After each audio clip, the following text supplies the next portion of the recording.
All right, so the concept and idea of time is money, it's a huge misconception when it comes into the business world, right? Okay, now where this is a reasonable place to jump off, it's just not the place to land. It's not, okay? Okay, so what I mean by it's a reasonable place to jump off is like your time is valuable. It's absolutely valuable when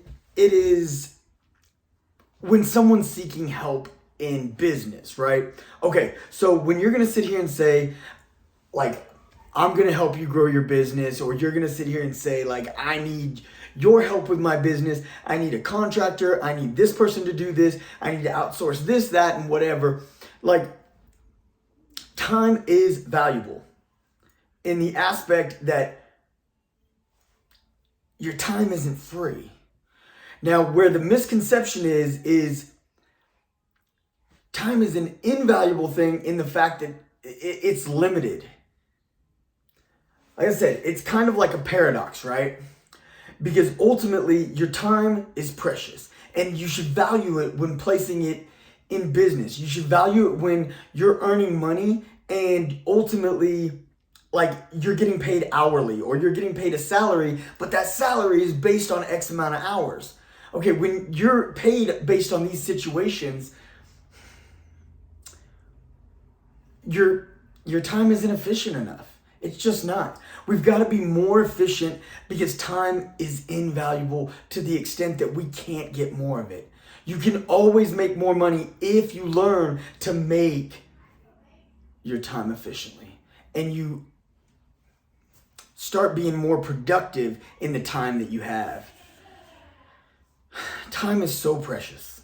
It truly is. As a father, as a husband, as a child of God who wants to do great things in this life, I want to do something great while I'm here. I want to be able to, do things for my community, make sure and be able to, leave my boys in a great place in life. I want to leave them with more than just a stable financial future, but I also want to leave them with,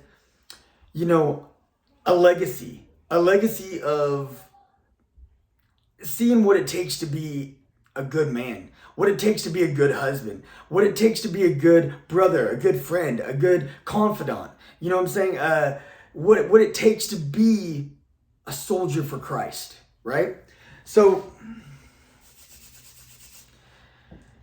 like I said, this is where things get tricky because we're conditioned by society frequently that your time you trade for money.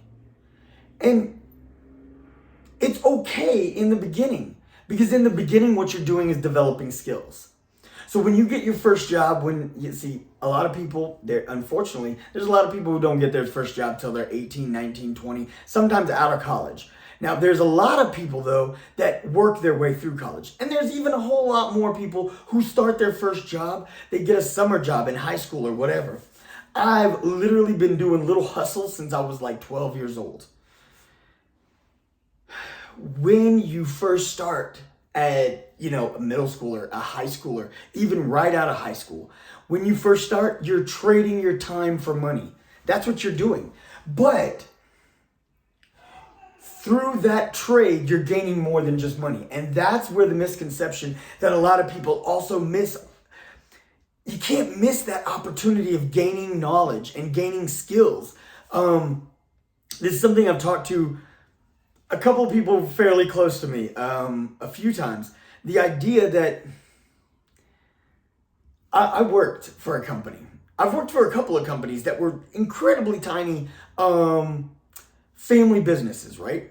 And when you're working for a family business, not necessarily my family, but you're working for a family business that's growing, right? It's father and son start a business, start a little auto shop, or start a little, mom and pop start a store, whatever it is, right? When you first start working for them, because they need employees as they grow. When they first started, it was father and son, it was husband and wife, it was mom and pop, but they grow. And as they're growing, man, we're going to need another employee in here because I need a day off. Okay, so as they grow, they hire some outside help. So now you are working for a family business. It's not your family, but it is a family business. And I only reiterate that because I've had this conversation and people miss the idea that just because it is a family business that you've been hired for doesn't make you family. You're not family. You are an employee. Okay, so with that comes a lot of things. When you start in a company that's on the ground floor, we're just beginning, right? You have an opportunity to learn a lot of skills because they're going to hire you because they can't afford a lot of these people with these high level credentials yet. They're just growing. And as they're growing, their revenue and their capital and their free liquid money is limited. And as it's limited, they're trying to grow that business because they need a day off. They want it to grow. They're stretching themselves as thin as they can. They've got to pay somebody to help them get through the day, right? So you get a job doing that. All of us have done it.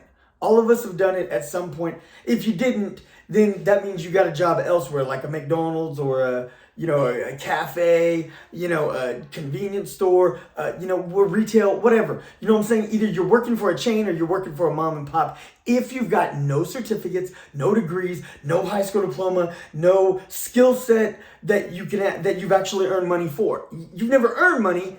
You got to develop a skill. Even if you've been in your dad's garage your whole life, in your house garage, and your dad always worked on his own car, and you helped him, doesn't mean that they trust you to be a mechanic yet.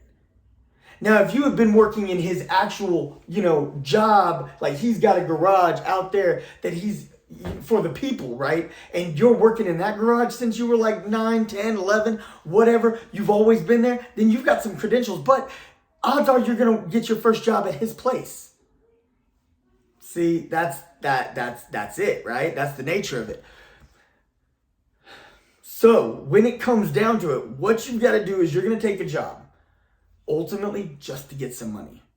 That's what most people do. You're taking it just to get some money. But in the meantime, are you developing a skill? Are you using it as a learning opportunity? Are you using it to really hone those skills? And are you learning about the business? Are you learning about the financing? Are you learning a trade, a skill set, something that you can take from this job, go somewhere else and say, hey, you know what? Now I'm worth more per hour. Now, you're still only working trading time for money. You're still trading time for money, which all of us have done it. I won't say it's bad. I will say if you want to get to real, true financial freedom, you've got to get to the point where your money is working for you. And it's such a cliche. So many people are like, oh yeah, blah, blah, blah. I remember old Jerry Seinfeld stand-up, and he was like, nah, man, I'm not letting my money go out and work for me because then I send it to work, I stay home, he decides to go in late, he's messing things up, he gets fired, he comes back, and he's less valuable than when I sent him out. Okay, like I said, it's a joke, okay? And it's just a concept. Have your money work for you. It's real though. What you want to do is you want to find ways to either get yourself to grow a business, to get yourself some investments, get yourself a portfolio, have revenue coming in even if you're not working. Because ultimately what you're dealing with is if you're always trading time for money, you're always limited, which isn't financial freedom. If you're always working, trading time for dollars, you're not financially free because you're always limited by how many hours you can work. It doesn't matter. It doesn't matter. It doesn't matter how much you make for an hour. It doesn't matter if they're paying you this astronomical amount of money per hour. It doesn't matter. You're still limited by how many hours you can work. How many hours do you want to work? When do you want to take that family vacation? When do you want to get to a better place where you're like, you know what? My son's got a soccer game. My son's got this. My daughter's got a ballet recital and I don't want to miss it. When are you going to be in a place where you're not losing money in order to be at your family events? When is it you're going to get to yourself in a position where you don't lose money to go on a family vacation? That's financial freedom. Financial freedom is also being able to go to the grocery store and not have to cut coupons. And lots of people don't cut coupons anymore, but not have to look for deals, not have to, yeah, you should absolutely, I say you should look for deals, but sometimes you don't got time for that. Sometimes you're busy and you just want to run through the store and grab what you need and get going. But you know what, then you feel guilty afterwards. Man, I could have got that cheaper, right? I could have done better. So what you need is financial freedom, where it's no longer, where not just deals, not just coupons, but what about just being able to go to the store saying, hey, what do I want my family to eat tonight? What do I want my family to eat tomorrow, Tuesday, Wednesday, Thursday night? What do I want them to eat? And do I have to check the prices before I go buy groceries? What about when your son or your daughter comes to you and wants to go to summer camp and you're like, man, you better start doing some fundraising to get there. Now, I absolutely encourage them doing fundraising. I did fundraising to go on my church summer camp when I was in 7th grade. I did lots of fundraising for different other activities that we did growing up. But you want to be able to know that your child isn't going to miss out. That fundraising teaches them responsibility, but at the same time, the weight, the entire weight shouldn't rest on their shoulders. Now, some people may disagree with that, and that's fine. That's a different parenting technique. But let's say that's what you want, is you don't want it to rest on their shoulders. When are you going to get yourself into the position where that's a true thing? Where it's all on you, not them. Where you encourage them to go fundraise, they go fundraise. And I remember when I did fundraising, we did car washes and we did we did a cookbook sale. In the Boy Scouts, we did a cookbook sale. For church camp, we did car washes and we did a couple other, I don't remember. We did that was a few years ago. But we did a few different fundraisers. And at the end, parents ended up having to pay, I think, like 40% of the cost of our camp.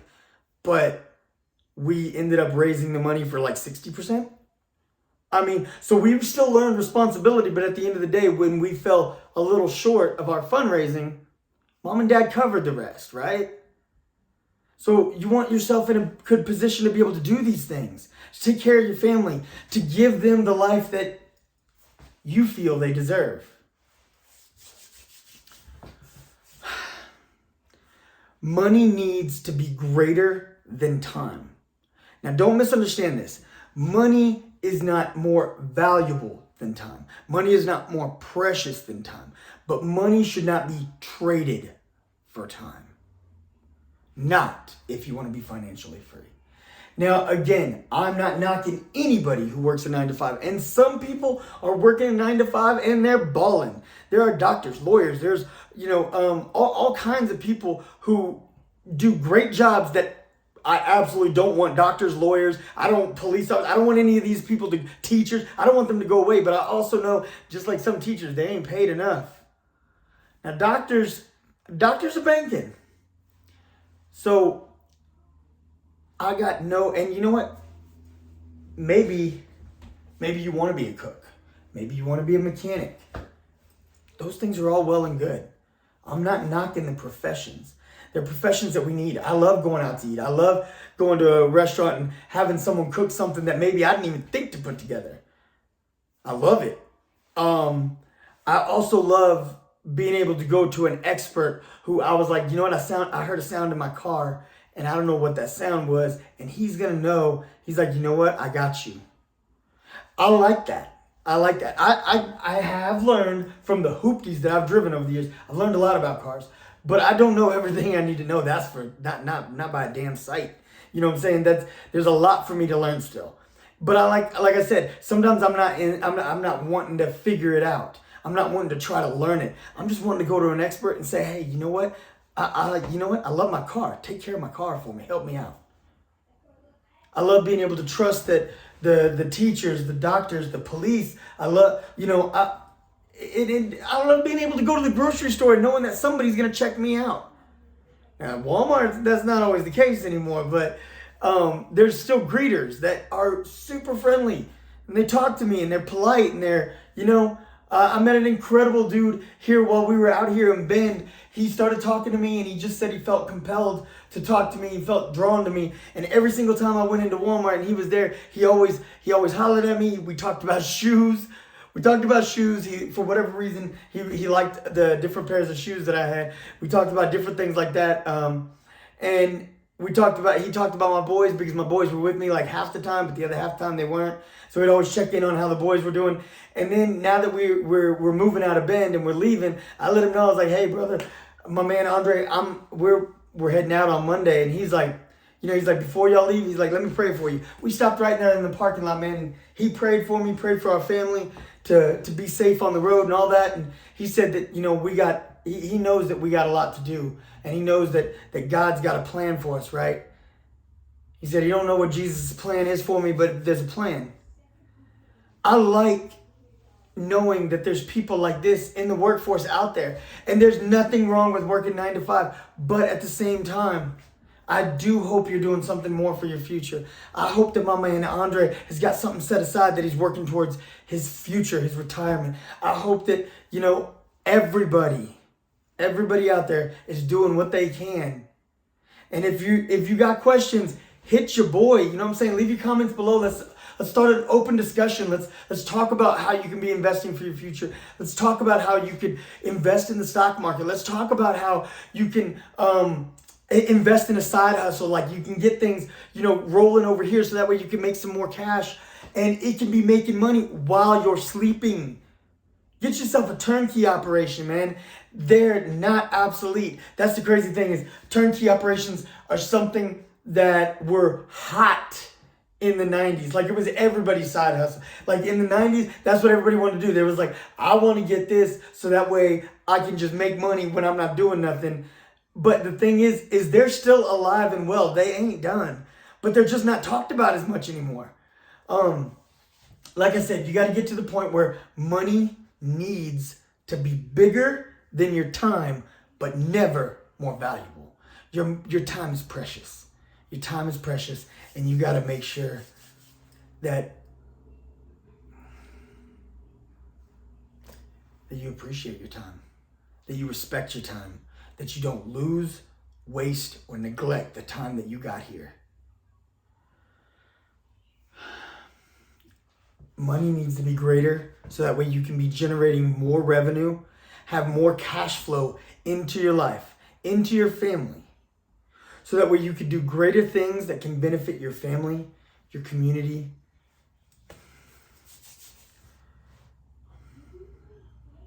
You can build more for the kingdom. You can give to your church.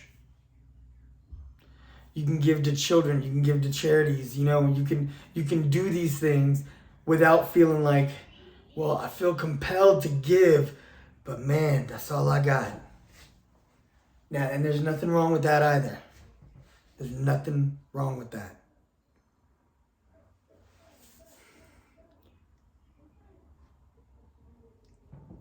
There's an old story in the Bible where people were coming up and dropping their money, right, in an offering.